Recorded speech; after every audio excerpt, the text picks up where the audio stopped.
there, Wenatchee third graders. My name is Miss Jen. I work for Cascade Fisheries. You've been learning about different animals through time, and very soon you will start learning about my personal favorite, salmon. So, going from ancient animals to animals of today, I wanted to introduce you to a kind of giant salmon that existed millions of years ago. They're called spike-toothed salmon. At the Oregon Natural History Museum, spike-toothed salmon fossils can be seen and studied by paleontologists or fossil scientists. I asked paleontology expert Edward Davis some questions I received from my best friend Wesley, a third grader this year from Washington Elementary, who's crazy about salmon, to help us learn some cool facts about this gigantic fish. Hi, my name is Wesley Shales, a third grader in Wenatchee, Washington, and I am a person who is crazy about salmon. I have a few questions about salmon. What is a spike-toothed salmon? Spike-toothed salmon is an extinct species of salmon that lived in the Pacific Ocean and rivers of the western United States about 5 million years ago. It was a really big animal, measuring as long as 8 feet or more and weighing in at an impressive 400 pounds, the same as a full-grown male gorilla.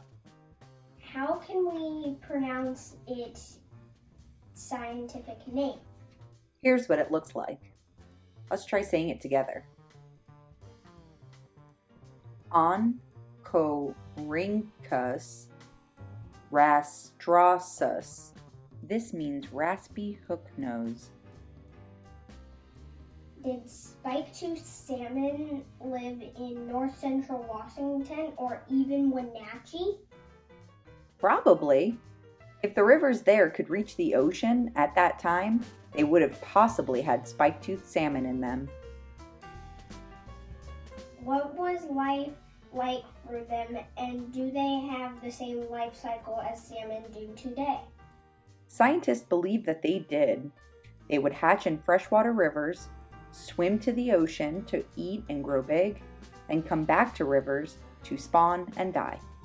How big were their eggs and baby salmon?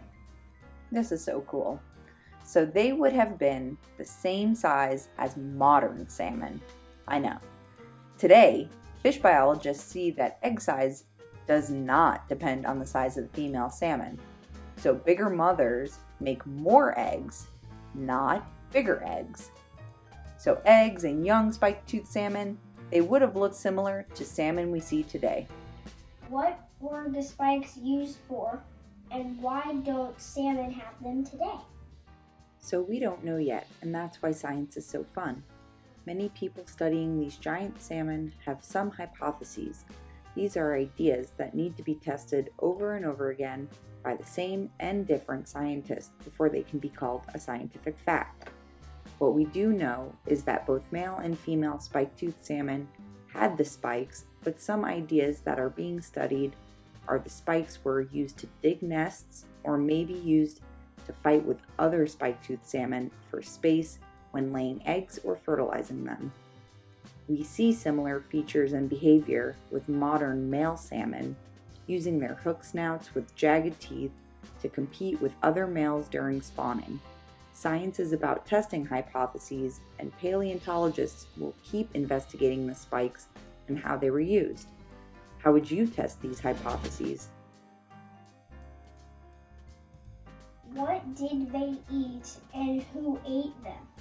They seem to have been filter feeders, eating plankton in the ocean like baleen whales and whale sharks do. There were big sharks at the time, like megalodon, and even sharks the size of ones today might have preyed upon them. There were even giant bear dogs living on land at that time, 5 million years ago. It's possible that the bear dogs would have tried to eat the giant salmon like the smaller modern bears eat the modern salmon today, but we have no evidence to support this hypothesis. It's just an idea for now. What happened to spike-toothed salmon? Spike-toothed salmon died out about 5 million years ago. Scientists hypothesized that they died out because of a changing climate. At that time, the world was getting colder, and it changed the way plankton were able to survive in the ocean. This may have led to less food available for the spike-toothed salmon. And last but not least, were there any other species of prehistoric salmon? There were other species. There was a species of miniature spike-toothed salmon living in Idaho. They did not have access to rivers flowing to the Pacific Ocean, so they spent their whole life in fresh water. There were also salmon at that time, like the ones we see today. We even have fossils of them. But we don't hear as much about them as we do with the exciting giant salmon. In the end, to do good paleontology, scientists study all species that existed to understand what life was like millions of years ago, even if they weren't giant and don't have spiked teeth. Great questions, Wes. Thank you. At home, find an object that is about the same size as the spike-toothed salmon. This will be about 8 feet long. Use a ruler, tape measure, or another measuring device to be sure the object is about 8 feet long. Draw a picture of your object and write its name below.